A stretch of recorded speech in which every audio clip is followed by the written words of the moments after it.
7 نسلوں تک رزق ختم نہیں ہوگا انشاءاللہ۔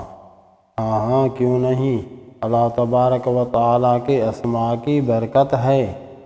یہ جو مچھلی کھاتی ہے یا سمندر کے یا بر یا بحر کے جانور کھاتے ہیں، یہ سب کچھ اللہ کی اسماء اور اللہ کی عبادت کے لیے جو انسان کرتے ہیں، یہ اس کی وجہ سے ان کو رزق ملتا ہے۔ جو قرآن پاک آپ مدارس میں، گھروں میں، مسجدوں میں پڑھتے ہیں، اسی کا یہ صدقہ ہے جو اس کو ملتا ہے۔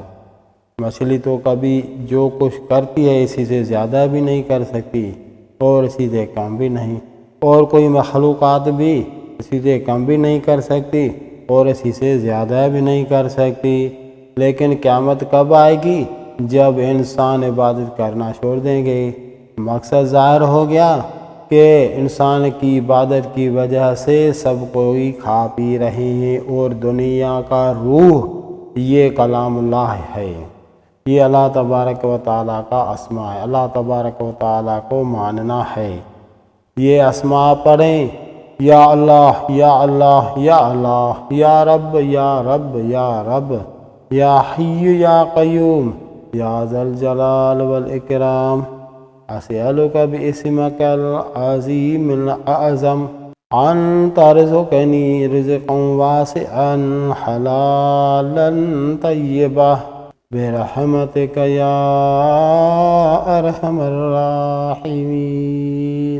یہ دعا پڑھیں، بالکل آسان ہے۔ اگر پڑھ نہیں سکتے تو ایک بار سنیں، 2 رکعت نفل پڑھیں سحری کے ٹائم پہ، اس کے بعد ایک بار دعا سنیں یا پڑھیں یا دیکھ کر پڑھیں، بس کافی ہے۔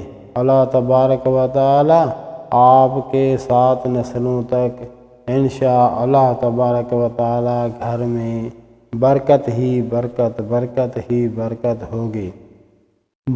جو پچھلی تو پہلے سے زیادہ، جو بعد والے تو پہلے سے زیادہ۔ باقی ایک بات ضرور یاد رکھیں، برکت تو ہو گئی آپ کی وجہ سے، اللہ رحم کرے اگر آپ کے پچھلے نسل والے یا آپ خود ایسا کام کریں جس کی وجہ سے رزق تنگ ہو جاتا ہے تو وہ اور بات ہے۔ اس کی وجہ سے تو رزق تنگ کر سکتا ہے اللہ تبارک و تعالی، رزق کھول بھی سکتا ہے، برکت بھی دے سکتا ہے اور تنگ بھی کر سکتا ہے۔ اگر آپ کے پچھلے نسل والے یا آپ ایسا کوئی کام نہیں کرتے جس کی وجہ سے رزق تنگ ہو جاتا ہے، جیسے اللہ تبارک و تعالی قرآن پاک میں فرمایا ہے، جو ذکر نہیں کرتا اللہ کا اسی کا رزق تنگ ہو جاتا ہے۔ دوسری آیات میں ہے، جو شکر کرتا ہے میری نعمتوں کا میں اس کو بڑھا کے دیتا ہوں، اور جو ناشکری کرے گا اس کی مجھے کوئی پرواہ نہیں۔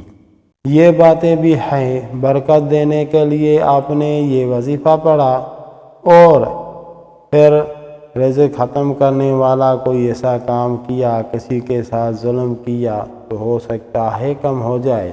اگر ایسا کوئی کام نہیں ہوا تو انشاءاللہ تبارک و تعالی 7 تو کیا قیامت تک برکت چلتی رہے گی، اور اپنے پچھلے نسل والوں کو سکھاتے رہو۔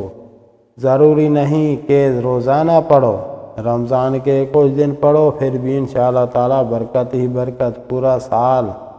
پھر رمضان میں پڑھو، پھر انشاءاللہ برکت پورا سال۔ یہ کھاتے رہیں، آپ بھی کھاتے رہو، آپ کے پچھلے نسل والے بھی کھاتے رہیں، بچے بھی کھاتے رہیں، اور یقین کرو جہاں اللہ والے ہوتے ہیں، اللہ کا ذکر کرتے ہیں، اللہ سے مانگنے والے ہوتے ہیں، ان کے صدقے پڑوس والوں کو بھی ملتا ہے۔